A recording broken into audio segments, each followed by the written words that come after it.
I have a theory as to why New Yorkers really don't like Los Angeles that much.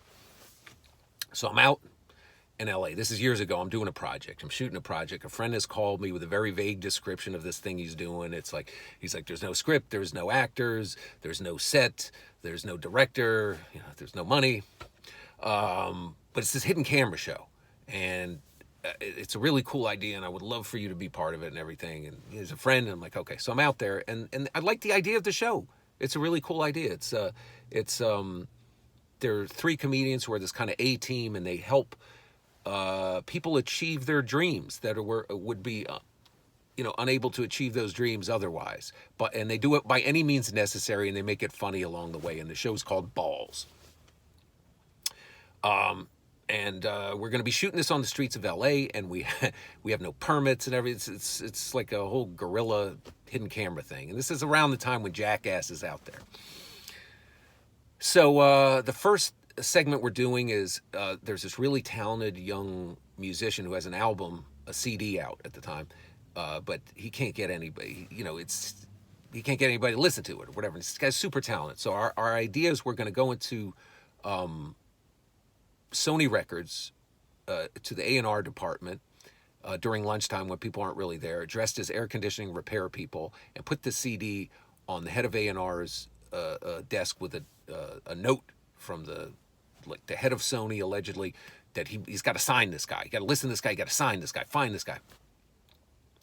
So we rent a U-Haul. We got these. We don't have any air conditioning repair. We get some old janitor outfits off of eBay, and I got a screwdriver. We show up. We bullshit our way in. I'm like, we're from Martinez Plumbing and Air Conditioning. Like, well, we don't have it. No, there's a leak. We have to, please, call it emergency. It's dangerous. Get up there. Get up to the floor. There's nobody really there because they're on lunch. Get to the office. Martinez Plumbing. Air Conditioning. I'm fiddling with the duct. People are walking by. What's the air conditioning's fine. No, this is dangerous. Get back. So I'm kind of blocking the door.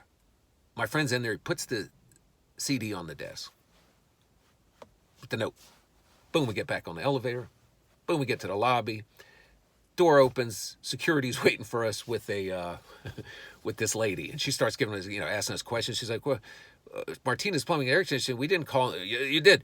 I need to see some identification. The only thing is I have this clipboard with my friend's cable bill on it that we've been using like it's a work order." So I can't show her that. So I'm like, identification, that's in the truck. She's like, let's go to the truck. All right. So we start walking to the truck, but the truck's not a truck. It's a fucking U-Haul. So as we approach it, we end up we give each other a nod and we run in different directions. And these guys are chasing us and they got the walkie-talkie and whatever. And we come running back around. We're hiding place. Manage to get back to the U-Haul and drive out of there. And we pull like 3 of these off. And I think on the third day, the one that we do, I remember running from the police for something with Tower Records that we pulled off, and I was hiding on someone's lawn behind a for sale sign. And when I finally got up to see that it was safe, I looked, it wasn't a for sale sign. It said armed response for trespassers. Trespassers will get armed response. I'm like, what the fuck am I doing out here, man? What am I doing? So the next day, I've 1 day left, and I have a friend out there who I call Hollywood. I'm like, I'm going to go chill with this guy, right? But this guy's a little intense. He's a little intense. He moved from Dundalk, Maryland to do comedy in L.A., but then life happened. Now he doesn't do comedy.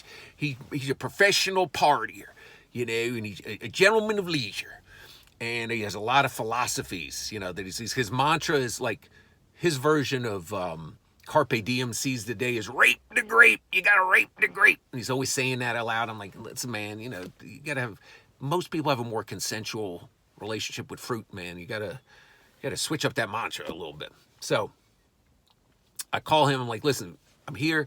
Let's just, can you chill out today? Whatever. Yeah, we'll just run some errands. It's nice. Look, it's L.A. Sunshine and the beach and the mountains. Just run errands. I'm like, great, we'll run errands. So he picks me up. I get in the car. He immediately hands me a bowl. He's like, hit this pipe. I'm like, now hit the pipe. I'm like, it's 9 a.m. Hit the pipe. I'm like, all right, I don't have anything to do. Hit the pipe. First errand is he's got to go. He's got these 2 girlfriends. One is an Iranian squirter that he calls the Persian Gulf. and he's got to get a credit card from her and buy the other one, unbeknownst to that one, like a some kind of birthday dinner, and the other one is a 60-ish Asian woman that's his sugar mama that's always screaming at him to get a job, and he calls her Old Yeller. So we got to go buy Old Yeller some kind of birthday thing with the Persian Gulf's credit card. So we do that, and I'm hungry now. I'm hungry. He's like, well, we got to deliver this painting. I'm like, let me just get something to eat. Can I get a slice or something? There's a New York pizza. So we go to this place, New York Pizza. He comes out with 2 slices. I take a bite. Like, what is this, man? It's cheeseless. I'm like, it's the cheeseless pizza. It's not New York pizza. It's cheese. He's like, we'll get some sushi. We go to the sushi place, right? And it's one of these places you can't order. The dude gives you a little piece every 20 minutes. I'm fucking starving. Finally, I'm like, let me just get a bowl of rice here or something. I go to the waitress, can I get a bowl of rice? No rice. There's no rice. What do you mean there's no rice? This is a sushi place. No, it's only for the sushi. I'm like, all right, I've lost my appetite. Let's just go deliver this painting, right, that we got to deliver. So we get in the car, go to deliver the painting. I look at the painting. The painting is of a giant cock. And I ask him, like, Hollywood, what's up with the... And he's like, it's for Tommy. Tommy's an artist. He likes to paint horses, but you can't pay the rent with horses. But you can pay the rent painting cock, apparently. There's a guy who commissions these cock paintings. They're all over his house. And he had Tommy paint one, but he didn't like the way this one turned out. He has to put a different vein in there or something, so I got to bring it back. He's not going to be happy about it. So we got to go deliver this cock painting. So we show up to Tommy's house, right? And there's all these little vodka bottles in the windows, little airplane bottles. They're all arranged like little toy soldiers. What's that? Tommy got a DWI, and then now he's got to have one of those breathalyzer things in the steering wheel.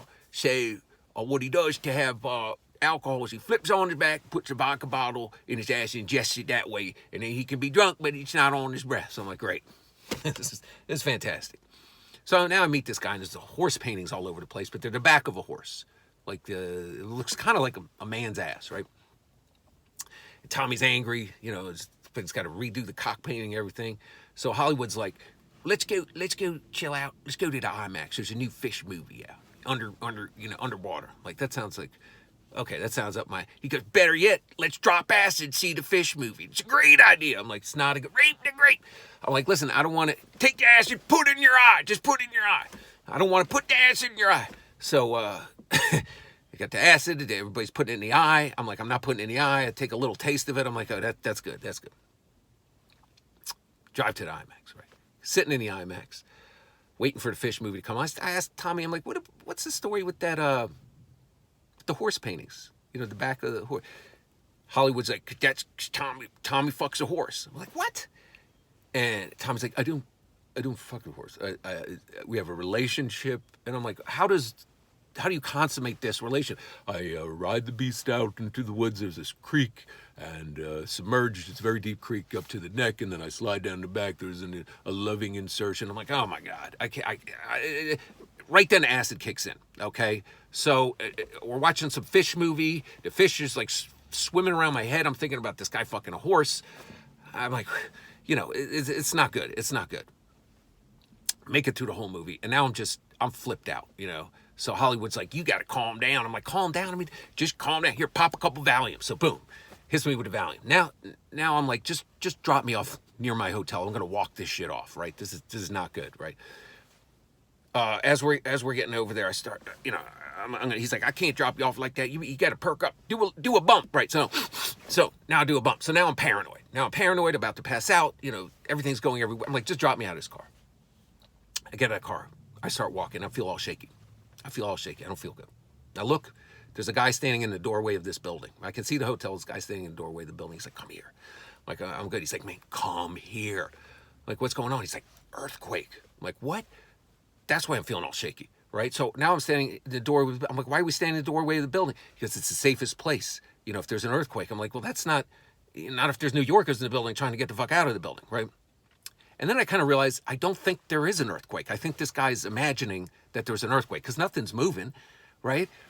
And I'm talking to this guy. I'm like, let me do a little check. And I'm like, so what do you do? He goes, I'm a singer. I'm like, well, where do you sing? He goes, in my head. And at that point, I'm like, I'm braving the earthquake, if that's what it is. Walk back to the hotel, crash out, come back to New York, right? A week later, Balls is edited and is out there, and everybody wants it. Everybody wants Balls. VH1 wants Balls. MTV wants Balls. FX wants Balls. I got a manager now. I got a lady that's a manager who used to be an agent, and now she manages me, and she thinks I'm a genius. She tells me that all the time, even though she's never seen me perform. We've talked 5 minutes and we've never met. She's attached to producer, this guy who did like When Animals Attack or something like that. This guy loves the show. He's always telling me the show's perfect. We're gonna sell this show. The show is gold. He just keeps saying the show's gold. Then then he'll call and be like, the show's perfect. I want to change one thing. What's that? The name, Balls. It sounds like a sports show. That sounds like, what are you talking about? When it change it to missions? No, it sounds like Mormons. Then the manager calls me. She's like, we really think that you're the star of this. The other guys were not so great. We think they replaced them. I'm like, no. Just the three of us. We're together. It's the three of us. Those guys call me. They say that these guys are saying the same thing. They're going to replace me, whatever. So at a certain point, we're like, fuck these guys. Let's just take this thing out on our own. So we call them up. Producer's on the phone, and he's threatening us. He's like, without me, I'm the showrunner. Without me, you got no show. Okay? You got no show. I got the production company. Without the production company, you got no show. What do you got? I'm like, well, we got Balls. You don't have that. And without that, you got dick. Hang up the phone, right? Done with this guy. We're going to shop it ourselves. Taking it around. About a week later, I wake up. I lived by the Brooklyn Bridge at the time. I wake up, my dog is barking nonstop.